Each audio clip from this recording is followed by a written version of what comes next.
The iPhone event for 2025 has just finished and we have a new standard iPhone simply called the iPhone 17. I'm going to try to look at this without simply repeating Apple's marketing catchphrases.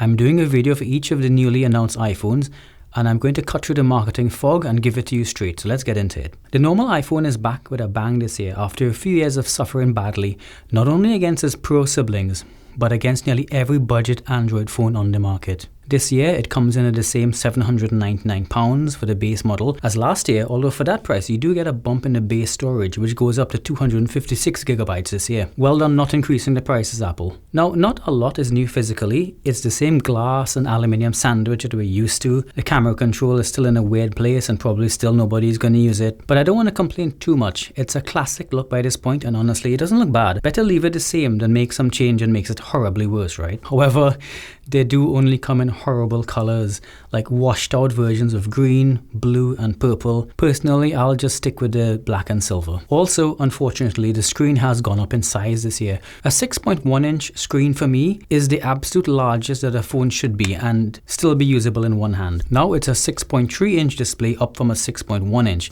Now that's exactly what happened when we went from the iPhone 15 Pro to the 16 Pro, and that seemingly small increase destroyed the handling of that phone. However, we finally get a 120Hz display, only about 10 years too late, and finally get always on display, which I think is an essential item on a modern phone. This change alone takes this phone out of the never recommend category. I was wondering how long Apple could keep this up for before people really stop buying this thing. We also have 3000 nits of brightness, up from 2000 last year. This makes a huge difference in outdoor use, especially being able to see the screen when taking photos on a holiday in the hot sun. A bright screen is super important. Speaking about the screen, Apple was boasting about, oh, the screen is now ceramic shield. I bet it will still scratch it at level 6 with deeper grooves at level 7. It's amazing how companies keep throwing these like fanciful sounding terms out there when in actual fact it's not going to make any difference to us as an end user. They might as well call it Godzilla Shield 99 Super on Obtainium or something. It's not going to make any difference. It'll scratch just the same. So it now has an anti-reflective coating at last, only a couple years after Samsung made their anti-reflective coating on the S25 Ultra really good.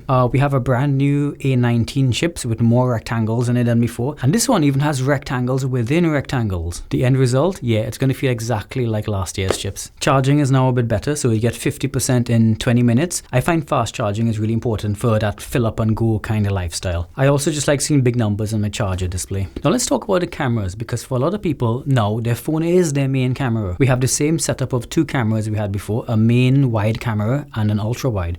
Both are 48 megapixel this time, so the ultra wide got upgraded. But now, is that even gonna matter? Remember when the iPhone 16 Pro got the same upgrade, photos didn't actually look much different. But here's where we get into the first kind of like marketing term that I have to break down. Fusion camera is just a marketing term that means you crop into the sensor. Anytime you crop into a sensor, you lose quality. So the main camera is 26mm and you can crop into 52mm equivalent. When you do that, you are effectively using a sensor that's half the size and 1/4 of the surface area. However, Apple does do some amazing things with its processing, so we're gonna have to wait and see, but to call it 2x zoom optical quality is, well, stretching the truth a little bit. Now the real upgrade I think everyone's going to notice is the selfie camera. This year it's an 18 megapixel selfie camera with center stage. Now some reputable reviewers are saying it's a 24 megapixel camera, but the website, at least in my country, says 18 megapixels, so I don't know what I'm missing.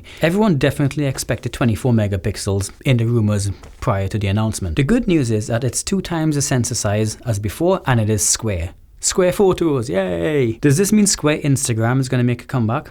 Well, not quite, because it's not using all of the sensor at the same time, or at least not in any of the modes shown in the keynote. And as with any camera, anytime you're not using the whole sensor, you are throwing away pixels and the light that fell onto those pixels. However, center stage for photos is a great way to throw pixels away. It's basically auto framing, and this will make a lot more good photos at 18 megapixels. Also, if you're throwing pixels away, might as well employ super electronic image stabilization. Just remember that one thing has not changed at all. You're going to need a lot of light to get good photos out of this. So as I said, this phone now starts at $799 for the 256GB version, which is not a huge sum in 2025 for a flagship phone. And this year is probably the first year in a long time that the standard iPhone actually has all the qualities of what I would define as a flagship. Those elements are great cameras, a great display, great battery life, great performance, and a great design. So that's it. I think this is a phone that's able to make everyone happy, even those who are after a flagship phone, and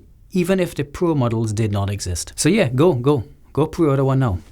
Hey, if you like this behind the marketing analysis, I'm going to be doing another video for the iPhone Air and the iPhone 17 Pro, so be sure to subscribe if you want to see those. Also, I'm planning to get a 17 Pro and an Air on launch day, and you definitely don't want to miss that. So subscribe, see you again soon, bye for now, bye bye.